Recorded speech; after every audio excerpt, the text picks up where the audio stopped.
This is what we got. It's about 3,000 pounds.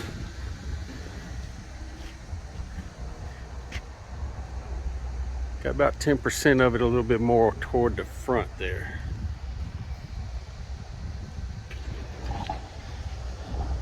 Let's get it strapped down, tarp down, and get out of here. I want to show you guys how I did this.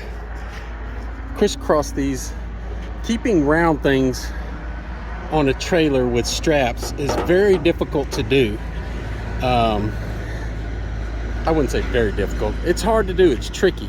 These are not that bad because they're rather low and they're rounded at the edge, so that's why I didn't put any edge protection on there.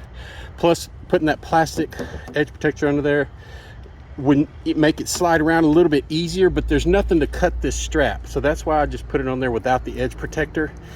But if you get something like barrels, what I usually like to do is put something on top of them, a 2x4 or 4x4 or a pallet to tighten it down. But this is what I've done here. I've tried my best to pull those straps in any direction. They won't come off of there, but you can see they're crisscross, so they're not going forward or back. And what I'm going to do is I'm going to put one more strap around the front here. You know, if I ever have a emergency situation or I have to slam on the brakes, you know, this is 3,000 pounds that could come straight forward, and anything I can do to stop that, if it just takes one more 2-inch strap to stop that at all, that's what I'm going to do. And I always do that, like when I'm carrying barrels, or if I had some dunnage, I would put it right in front here, in front of this pallet, and strap it down, and that would make like a bulkhead, but I don't. So I'm just going to put one more 2-inch strap in front, and then I'm going to throw my tarps on. All right, here she is, all tarped up and ready to go. About 9,000 bungees on it because I do not like flapping. So on this I will be stopping pretty often because those I don't know what they call them, those cylinders in there. I like to check those pretty often, make sure the straps aren't slipping at all. So it's going to be a long 3-hour drive. Whew. I'm gonna need the coffee this morning. That was not a comfortable night. Probably getting a motel room tomorrow or tonight.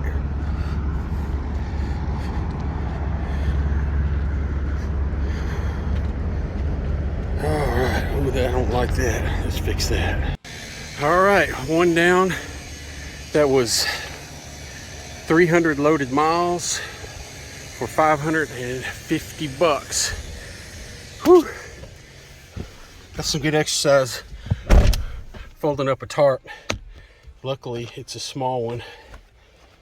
Whew. But I did it extremely fast because I thought it was going to start pouring down raining. But a real easy one. About 5 hours worth of work.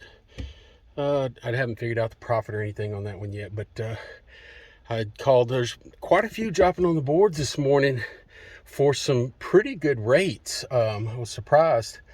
I was just a little slow on calling in on them, but I got to get on the boards and check them out now. All right, sorry about the camera angle. I haven't got a phone mount for this truck yet that works quite right. There's nowhere. I like to have the phone right by the steering wheel where I can just glance down at it and not really take my eyes off the road, and there's really no place to mount it. But waiting for something to drop on the load board right now. Nothing. It's Tuesday is, in my opinion, the best. Tuesday and Thursdays are the best days to book freight, and this morning it was gangbusters. Lots of good loads dropping on the board, and I don't know, I procrastinated on a lot of them. I missed out on a few of them. I just didn't call fast enough. A couple of them were going to the port. I really don't like messing with the port. You don't know if it's going to take 30 minutes or 5 hours to get in and out of a port.